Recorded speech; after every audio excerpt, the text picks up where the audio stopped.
ഇന്നലെ നടന്ന പ്രധാന കുറ്റകൃത്യങ്ങൾ.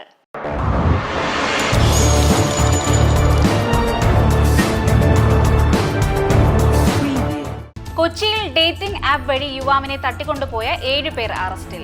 യുവാവിന്റെ പരാതിയിലാണ് കിഡ്നാപ്പിംഗ് സംഘത്തെ അറസ്റ്റ് ചെയ്തത്. ആപ്പ് വഴി ചാറ്റ് ചെയ്താണ് യുവാവിനെ വിളിച്ചു വരുത്തിയത്. പടമുകളിൽ വെച്ച് മർദ്ദിച്ച ശേഷം ഫോണിലെ സ്വകാര്യ ഫോട്ടോകൾ അടക്കം ലാപ്പിലേക്ക് മാറ്റി.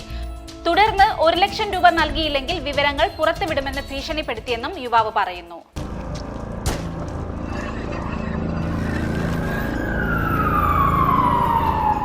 ദളിത് യുവാവിന്റെ ആത്മഹത്യ, പോലീസുകാർക്കെതിരെ ആത്മഹത്യാ പ്രേരണ കുറ്റം ചുമത്തുമെന്ന് കോടതി. എങ്ങണ്ടിയൂരിലെ ദളിത് യുവാവ് വിനായകന്റെ ആത്മഹത്യയിൽ ആരോപണ വിധേയരായ പോലീസുകാർക്കെതിരെ ആത്മഹത്യാ പ്രേരണ കുറ്റം ചുമത്താൻ കോടതി ഉത്തരവിട്ടു. പ്രതികളെന്ന ആരോപണമുള്ള പോലീസുകാരെ ഒഴിവാക്കിയ ക്രൈംബ്രാഞ്ച് കുറ്റപത്രത്തിനെതിരെ കുടുംബവും ദളിത് സമുദായ പിന്നണിയും നൽകിയ ഹർജിയിലാണ് കോടതി ഉത്തരവ്. എങ്ങണ്ടിയൂരിലെ വിനായകൻ കേസിൽ തൃശൂർ SC/ST കോടതിയുടേതാണ് നിർണായക ഉത്തരവ്. കേസ് അന്വേഷിച്ച ക്രൈംബ്രാഞ്ച് സമർപ്പിച്ച കുറ്റപത്രത്തിൽ പോലീസുകാരായ സാജൻ, ശ്രീജിത്ത് എന്നിവർക്കെതിരെ ആത്മഹത്യാ പ്രേരണ കുറ്റം ചുമത്തിയിരുന്നില്ല.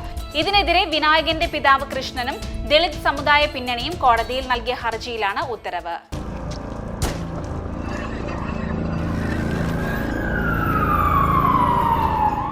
ഭാര്യയ്ക്കും ഭാര്യയുടെ ബന്ധുക്കൾക്കുമെതിരെ വീഡിയോ റെക്കോർഡ് ചെയ്ത ശേഷം യുവാവ് ആത്മഹത്യ ചെയ്തു.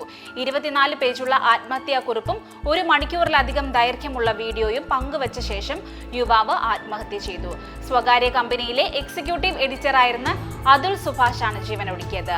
ഭാര്യയും ഭാര്യയുടെ ബന്ധുക്കളും തന്നെ നിരന്തരമായി ദ്രോഹിക്കുകയാണെന്ന് UP സ്വദേശിയായ അതുൽ ആരോപിച്ചിട്ടുണ്ട്.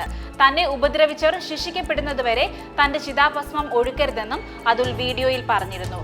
കുറ്റക്കാർക്കെതിരെ നടപടി ഉണ്ടായില്ലെങ്കിൽ തന്റെ ആത്മാവിന് വേണ്ടിയുള്ള ചിതാഭസ്മം കോടതിക്ക് പുറത്തുള്ള ഓടയിൽ തള്ളണമെന്നുമാണ് അതുൽ ആവശ്യപ്പെടുന്നത്. ഭാര്യയെയും അവരുടെ കുടുംബത്തെയും മൃതദേഹത്തിന് അരികിൽ പ്രവേശിപ്പിക്കരുതെന്നും ഇയാൾ ആവശ്യപ്പെട്ടു. സംഭവത്തിൽ പ്രതികരിച്ച അതുൽ സുഭാഷിന്റെ അമ്മ മാധ്യമങ്ങളോട് സംസാരിക്കുന്നതിനിടെ ബോധരഹിതയായി. ഒരാളെ പീഡിപ്പിക്കുന്നത് കൊല്ലുന്നതിന് തുല്യമാണെന്ന് ഇയാളുടെ പിതാവ് പ്രതികരിച്ചു.